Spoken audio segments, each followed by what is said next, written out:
Welcome, everyone. You might not know this, but I am deaf in one ear, my left one to be exact. And just this past weekend, I was meeting a friend for lunch, and usually when I go into a room, I'll be really strategic about my seating so that I can maximize my chances of hearing them. So I go to sit next to her so that she's on my good side, and then she asks me if I can sit on her other side because she has a hard time hearing. And there are so many of us like this who have a hard time hearing that I decided to do a special episode for Deaf Awareness Month, which is in September, with my friend Luis, who just the week before said almost the same thing to me. So let us tell you all about it. I'm Bianca, your personal American accent coach, and I'm here to help you master an American accent in English because your voice is your choice when it comes to how you sound. I try to release a podcast episode every 2 weeks, and so you should really subscribe to whatever podcast platform you use so that you don't miss the newest episode. And by the way, if you want to see the full video of the episode, it's available at Accent Coach Bianca on YouTube. Now, let's get on with the show.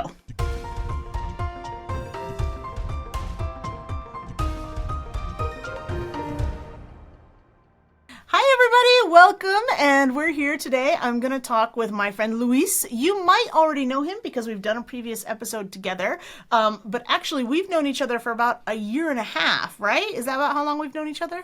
Yes, actually we met on March the 3rd, 2024. I didn't remember the date. Is there any particular reason that you remember, or was it like you were just so struck by me that you wrote it in your calendar and you remember forever? Well, why do you remember? The thing is that was a Saturday, and I had a very nice evening that night, and also I had a terrific day the next day, so March the 4th. It was fantastic for me.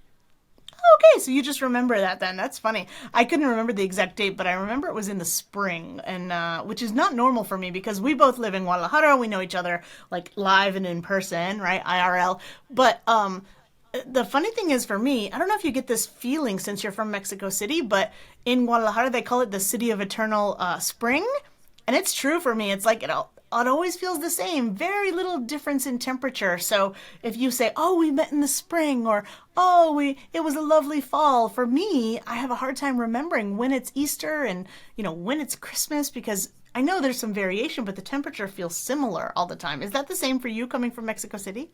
Totally. We don't have seasons in this city, whereas in America or in Mexico City, we do have, winter and spring and autumn and so on and so forth. Like a real change in season. So you notice, yeah, because I remember things kind of like, I guess what's happening around me, were the leaves changing, was I wearing a hat because it's winter? And I just don't have that living in Guadalajara, and I don't know if it's something you did too. And I love it, by the way. I love the fact that we don't have a winter in this city. It's fantastic. That's one thing, right? It's like, oh yes, I don't have a winter and I don't have to shovel snow and things like that, which I didn't mind, by the way. But I can see how a lot of people are like, oh, it's great to have it all the same all the time, but it's a little bit disorienting to me sometimes, right? So if it's been a year and a half that we've known each other, I could easily say 1 year, 3 years, 4 years. It's hard for me to keep track of time. And just to tell everybody, we've done a podcast episode before, so people might have seen it, and it was all about the transatlantic accent, because when you guys listen and you listen to Luis talking, you're going to notice some specific features and you're like, is that British? Is that American? It's kind of in between.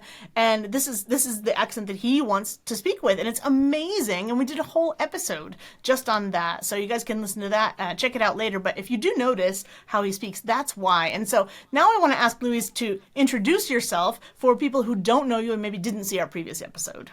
Well, thank you very much. Thank you for having me. I have not mastered the transatlantic accent, not yet, but eventually I will.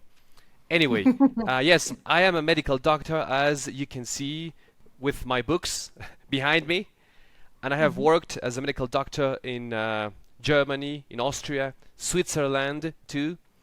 I have published a couple of books. I'm writing 2 more books, as a matter of fact. What else? I love to cook.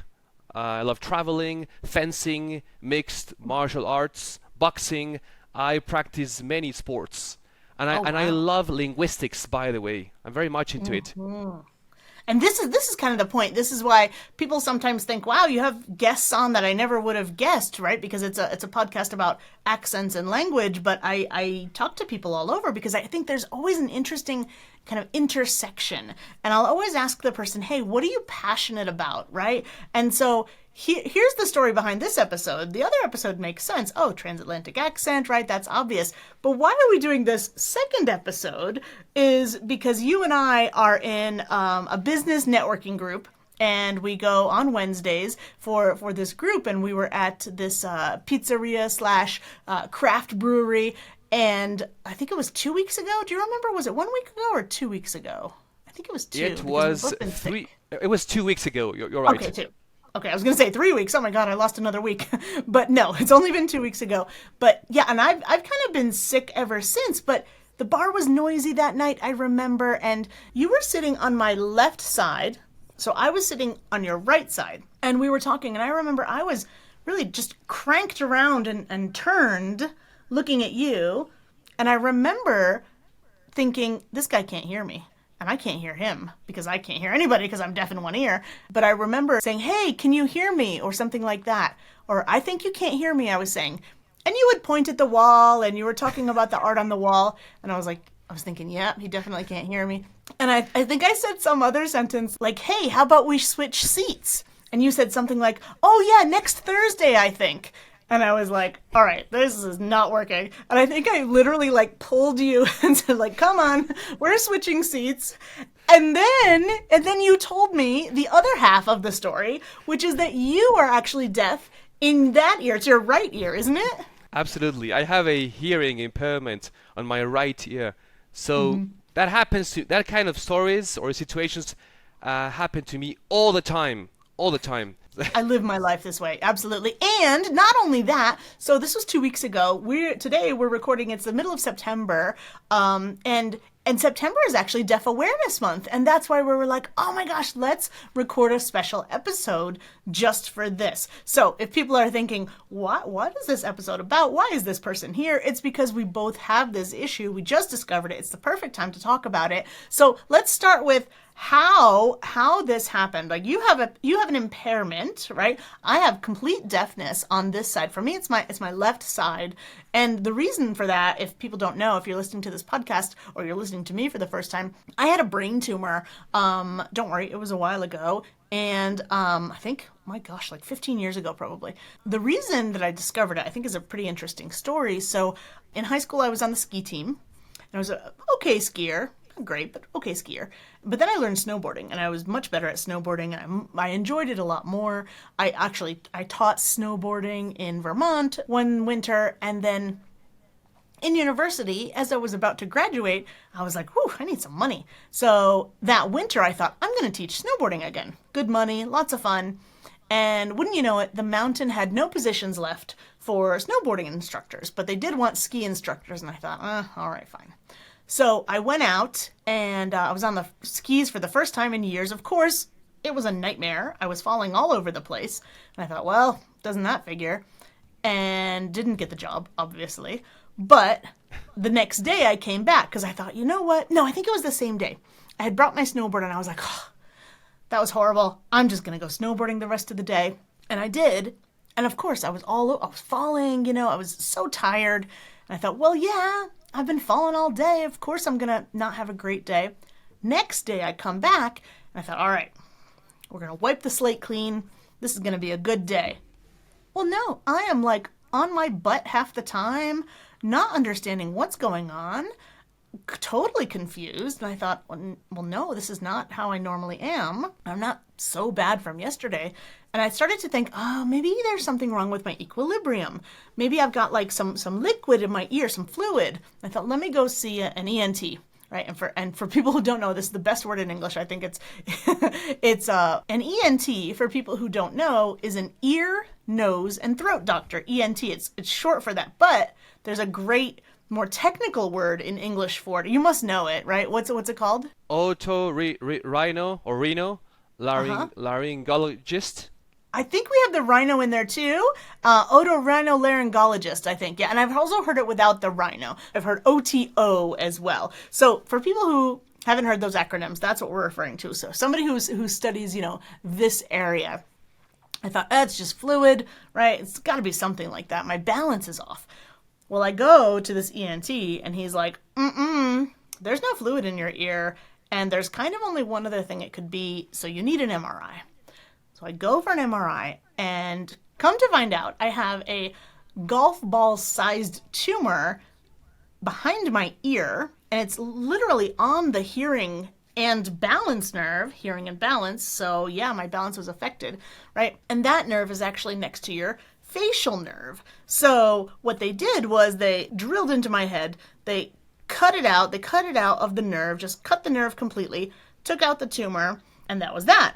Short story long. But then they kind of bruised the facial nerve as well. So you might notice I have some facial paralysis a little bit. The nerve just doesn't really conduct the impulses very well. So since then, because they literally had to cut the nerve, I'm totally deaf on this side. So that's kind of my long story about how snowboarding saved my life.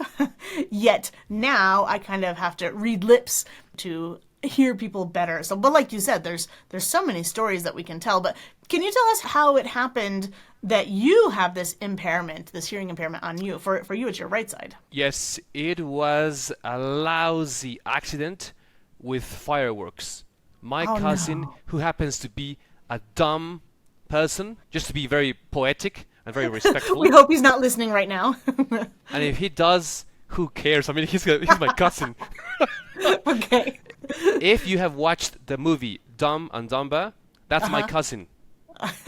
He's both of them, or are you one of them? Both of them. No, I'm not. No, here's the spitting image. The spitting image of both of them. Nice. Anyway, we were playing with these fireworks when I was, I guess, 8 or 9 years old in a small town in the state of Michoacan. Anyway, he fired the fireworks, and it was just in front of me. So I turned my back to it, and it exploded next to my right ear.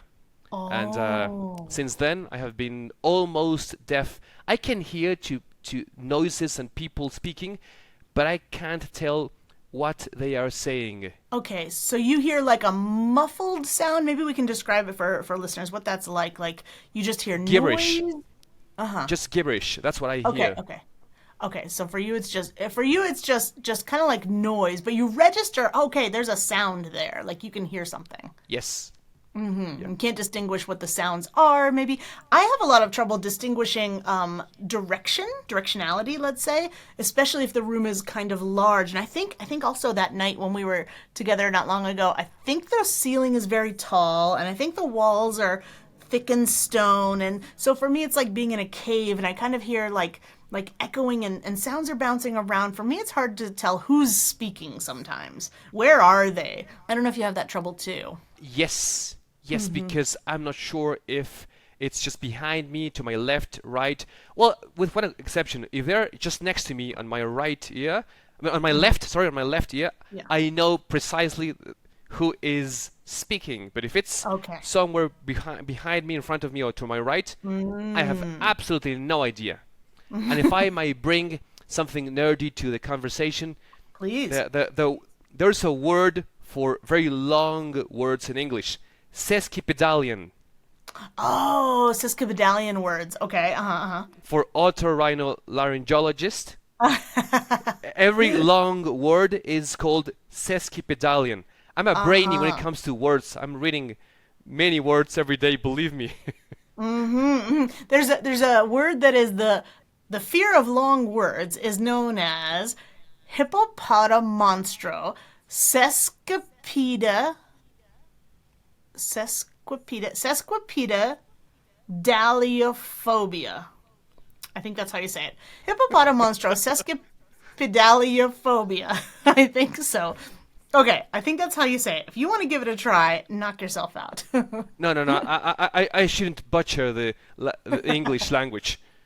Pass. You're like, pass. So, and I think it's one of the longest words in the dictionary that are in what they call common usage. I don't know how they cut the line there, but I think that's a really good point that you bring up. So, are you also saying that the longer the word is, the more trouble you might have deciphering it?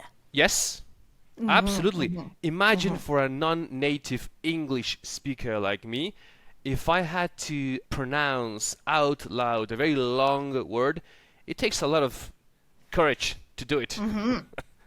First of all. Yeah, and imagine thinking about English and Spanish, since we're talking about localizing words, kind of deciphering words or parsing words, as we call it. Do you find it different or the same when you're listening to somebody in Spanish versus English? Like, let's say they're right on your good side, right? Or they're kind of just outside of that sweet spot. Do you find that there's a difference in you being able to hear and listen and comprehend and process English versus Spanish, or are they both just as bad? No, it is way more challenging for me to understand English when they are sitting next to my deaf ear, let's say, to my right ear. It is way more difficult. Oh, yeah, definitely. And I don't know about you, but I tend to read lips. So now we're kind of talking about like adjustments or compensations we make, right? So if somebody's right in your sweet spot, that's fine. But if they move out of that, you might kind of turn your head. You might, turn around. You might move yourself physically. At least I do. I know I do that too. But what I was going to say is that I actually didn't do it on purpose, but I learned to read lips as I was going deaf. So I had this tumor. It had been growing for years, very slowly. Nobody noticed. I didn't notice. And upon reflection later, I realized that when I was in university, I'd always sit in the front seat. Number one, I'm very nerdy. Fine. But then one time I realized, hey, I was sitting in the front seat, taking my notes, looking at the board in front of me. And the teacher was there. I remember he was right in front of me. I was writing my notes, and then I remember taking my glasses off, right? And I think I had to clean them or something. So I was cleaning my glasses. And when I did this, I realized I can't hear the guy. He's right in front of me. He didn't move. And, okay, put my glasses back on. And suddenly I can hear him better. I didn't realize it at the time, but I had been reading lips, right? So he was right in front of me. And I had somehow learned, I was already deaf in this ear. And he was right there. So I learned somehow to just kind of hear better by what I was seeing, right? And how I was processing the language. Of course, I did not realize it at the time. I was just kind of confused. Like, glasses on, glasses off, glasses on. Couldn't hear, I could hear. And I couldn't figure it out. I would tell people this, and they're like, I don't know what's going on with you, but that's weird. Of course, later found out, oh, yeah, I have a brain tumor, like, as is normal. But that was somewhat one of the adjustments I made without even knowing it, right? So what do you tend to do if you're having a hard time hearing somebody? Like, do you tell them? Do you make adjustments yourself? Like, are there things you normally do? Like, do you always put on the captions? Like, how do you kind of like help yourself in this way? When I was a teenager, I was ashamed of it. So I didn't tell anybody.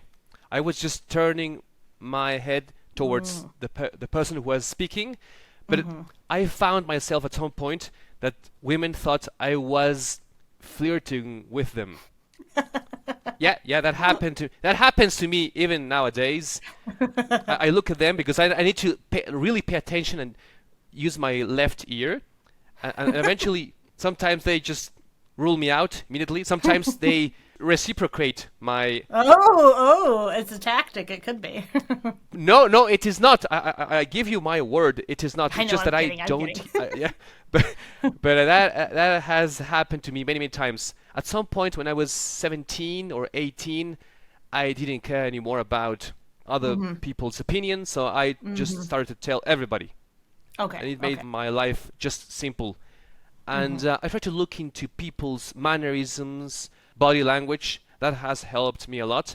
I cannot read lips, but I pay attention to the way they move, smile, their mannerisms. That helps a lot.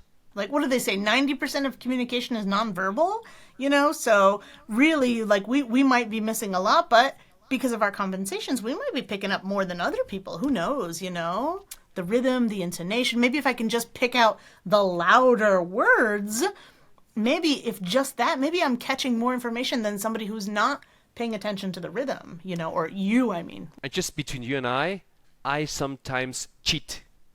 I'll Wait, tell you between why. you and me and the thousands of listeners who might be hearing this, right? Just it's our little Yes, secret. Yeah. when I'm speaking to someone or talking to someone, and eventually I just hear 2 or 3 words, I just ask a question about that word. Oh, so Yes. you were not feeling well last night. You Tell heard me the more word about it. angry, right? Yeah, and you say, "Oh, what made you so mad?" Or, "Oh, Exactly. yeah, when I do the same thing. I don't think it's cheating. I think it's a strategy." Not only from lack of hearing, but honestly, language learning. Like this has helped me so much in other languages because you might be immersed in a movie or in real life, and like, yeah, you're not going to catch everything. So this is a really good strategy just for language in general. If you catch a key word, which I think is easier in English, as opposed to Spanish because of the rhythm, because we stress certain words more. If I can catch that word, then I can start asking follow up questions, And number one, I can catch what I missed. Number two, I think it's a great strategy to show somebody you're listening. Listening and hearing aren't the same either, right? Like, I am listening to you. I just might not be hearing what you're saying. Or in my case, too, I don't know, if this is you or somebody I also have kind of auditory processing issues too. So number one, I only have one good ear. Number two, so sometimes when people talk, I kind of cut them off in a way. I'll say, what? But I actually just use it for a time strategy to finish processing what you're saying because you've talked, I said what, and then I answer your question. So if you know somebody who does that and they're like, what? But you're like, but clearly you heard me because you just answered my question.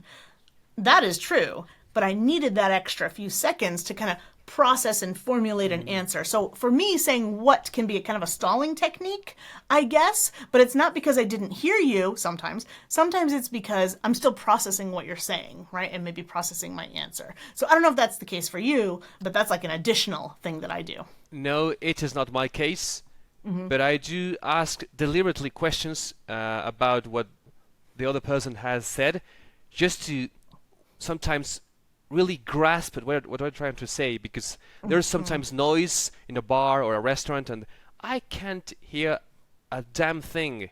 Imagine if I'm in a concert and it's a very loud place. I have absolutely no idea what the other people are telling me. No idea. So I just say, oh yeah, thank you, goodbye, or whatever. This is important too. So language as well, not just hearing, but context, right? If you're at a concert and it's loud and you can't hear them and they can't hear you, and somebody says something to me, I'm thinking, okay, what are my options? They're going to go to the bathroom. They're going to go get a drink. They're going to ask if I like the music. There's only a pretty finite set of things that are likely to be what they said, right? And like you said, I'm going to look at their gestures. Did they go like this, right? Yeah. Did they kind of do this, or are they kind of dancing in their pants? Like maybe they do need to go to the bathroom. So I'm going to try to put a lot of those contextual clues together also. If I'm at a birthday party, like the things I'm thinking they're going to say are going to be different, than at a concert. So I'm sure you're probably doing that too, somewhat Yes, unconsciously. all the time. I'm paying attention with my eyes all the time. Also, I gotta tell you that the silver lining of this is that I have tried to improve my diction in English and Spanish, because I know how difficult it is to understand someone. I feel they need to improve myself, diction-wise. Oh my God, maybe that's part of why I'm doing what I'm doing. Never really thought of that. Like, I wonder if after the tumor surgery, I did have some speech therapy. At the time, I was thinking, wow, this is really cool. I'm learning about speech and mechanisms and the muscles and things like that. And I was very interested in it. But now I'm specializing, right? I used to be an English teacher, and then I was specializing in this.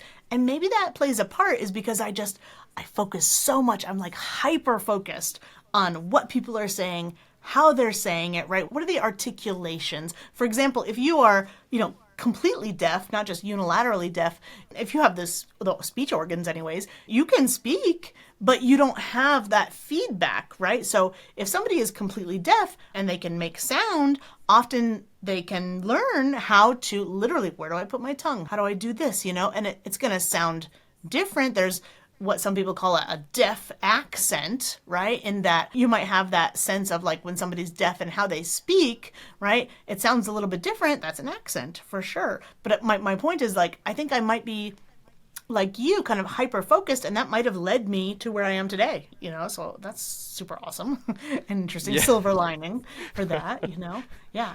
So those are kind of like adjustments and compensations that you and I make because we know that we are the ones that are some trouble. We need to kind of make our own adjustments. Sometimes I ask people to do things like, I'll say, hey, if we're walking down the street, I'll move myself. And I have this one friend who every time I try to move behind her, she kind of keeps moving and doesn't work. So I have to tug her and be like, come on, can you move to the other side? So sometimes I'll ask people like to do something specifically for me. But now let's talk a little bit about like what we want people to know, right? And what are some of the challenges that people have? So can you tell me like what you think is important that people should know in terms of hearing loss and things they can keep in mind? First and foremost, we are not stupid. Because I'm saying this because sometimes we come across as mentally impaired.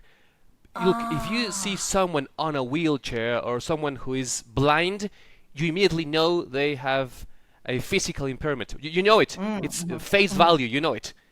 But if someone is deaf, you don't know it. And you start to talk to them. It's invisible. It's an invisible disability. Exactly, and that's a problem because they would just think, oh, this person is it's an idiot. They're just not listening to me. They don't care what I'm saying sometimes. Sometimes they assume that, but we care. Sometimes we care even more because we need to know what you're trying to say. It's harder for us. You're right. Now that you mention that, people get angry at me sometimes. And I have to kind of apologize. And, sometimes we can come to an understanding that people can't always control what they feel. So it's like yes, I would be angry too if I thought you weren't listening to me. But oh wait, I need to be on your other side, right? So sometimes it's a bit of a balance, I find, with people. Like you said, sometimes it's about communicating because they can't see, or maybe it's just forgetting. They forget that, like, sorry, if you're right here, I will not hear what you say, and I want to hear what you say. And like you said, maybe not more than other people, but I have to work harder at it. So clearly I care. I care a lot, I do. I have... well, I have been into many troubles on account of this because men and women sometimes think I'm flirting with them. And I'm not. It's just that I need to turn my head in order to pay full attention. Sometimes I get very close to them. I mean, my face. And I'll tilt my head with towards my left ear, and they look at me like this guy is very weird. What's the problem with this man? He's a little too forward. Yeah. Yes, and I would just encourage everybody to be empathetic with someone who has a hearing impairment or deaf. Try to understand them if you can. Everybody has some physical, emotional impairment. Everybody has some problem. Nothing wrong with it. We just gotta understand each other. Yeah, exactly. Understanding each other, finding the best way to communicate, like what works for one person might not work for the other, and just finding some way to connect, right? That's what we're really trying to do, I think, in the end. And like we said, ours is an invisible impairment or disability. How many other invisible things are out there for people that we don't even know too? Like maybe I'm being rude to somebody and I have no idea. And so that's a thing too. And I found sometimes there are cultural differences as well around disability and how we talk about it, right? How we treat each other, what we do. I'll give you an example. Sometimes in my experience, right, you think, oh, here's this person approaching who's in a wheelchair. And so sometimes you think, oh, I'm going to hold the door open for this person because I'm so kind and they need it, right? But that's not always true. We don't know what they need unless they tell us. And I know that there have been times in my life in the US where the person who's in the wheelchair is like, it's fine, I got it, and maybe I was misinterpreting the situation and thinking, oh, this person needs help, but that's not always true. So I think there's also what I'm trying to say is a subculture of asking for help around people with that, right? And so some people, they want their independence, right? They want to be able to do things on their own. And we might think, oh, I'm helping, but maybe you're not. I'm just thinking about Yeah. all the examples I have been through, and I can think of many. If people are able to repeat twice in case I ask them, I would appreciate that very much. And Yeah. also, I would appreciate if people improve their diction. Because some people just speak like that. Excuse me, what did you say? Just in general, can we all speak a little more clearly, right? Yeah, I think that could be just true for 100% hearing people. Like, wouldn't it be nice if we were all just a little clearer with our communication, our diction, our pronunciation? And I think that's something that I appreciate about English, and maybe especially American English, is our rhythm is so strong. It's hard to miss those key words. Number two, if you can hear them, number two, our intonation is just over the top sometimes, right? But if you don't know those patterns, let's say, is this person being sarcastic or are they making fun of me, right? So maybe you hear the highs and the lows and you can kind of map it out, but if you don't know what it means, that could be a different problem, right? So, and some people have a really hard time interpreting intonation. For example, anyone who's on the autism spectrum or even has, ticks some of those boxes, you might be sending one message and they might be receiving a completely different message, sometimes. So it's just communication in general, I feel like, is important. Totally. For instance, I gotta tell you, I try to do stand-up comedy in English. Yes. But Congratulations, first of all. I always find myself that Americans don't enjoy my jokes, whereas Europeans and the British, they love it. They love my jokes. They get it. But Americans don't. Different. I don't Yes. know why. It could be Wow. timing. It could be accent.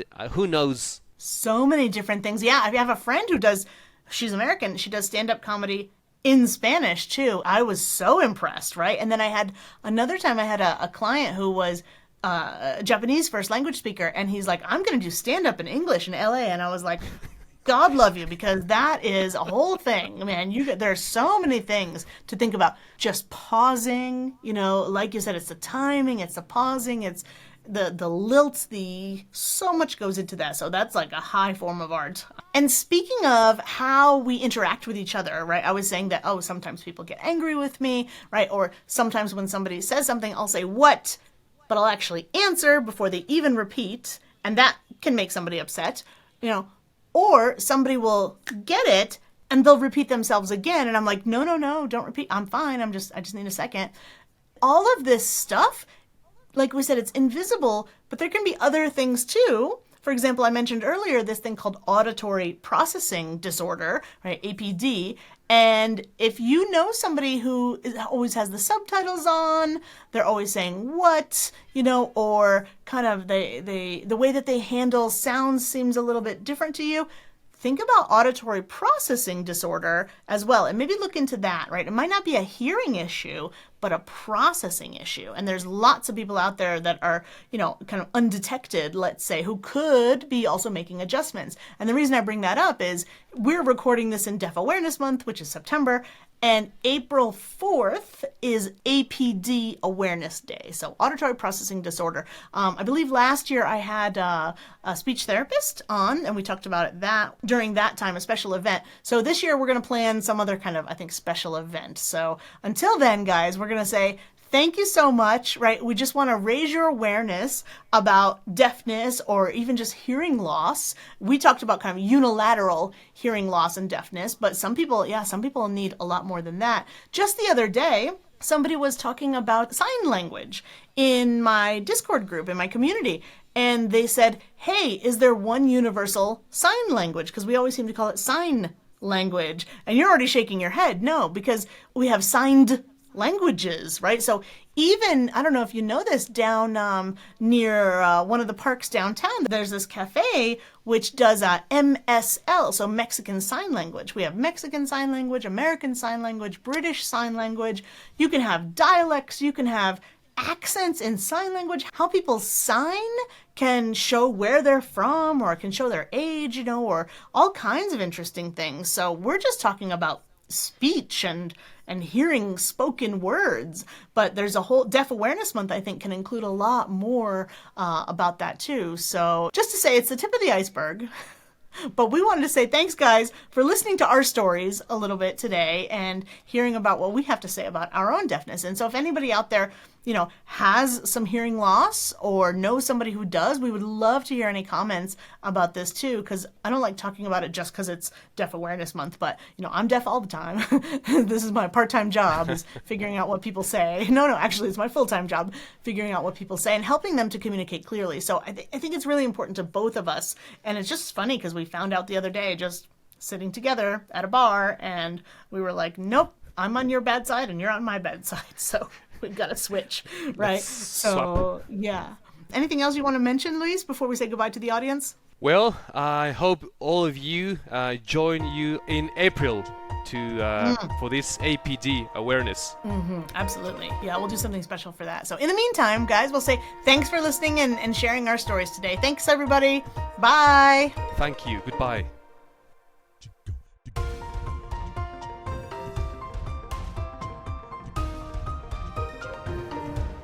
And guys, you probably know that if you stick around to the end, you're going to hear a little story about what's going on in my life right now.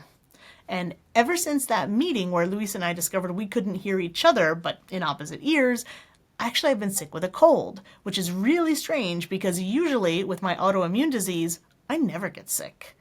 But this time it's been almost 2 weeks and I have this dry cough that will just not stop. So you would not believe how much editing has gone through just to put these episodes together lately. So I really hope you enjoy them just as much as I do, and I will talk to you soon. So I'll see you in the next episode.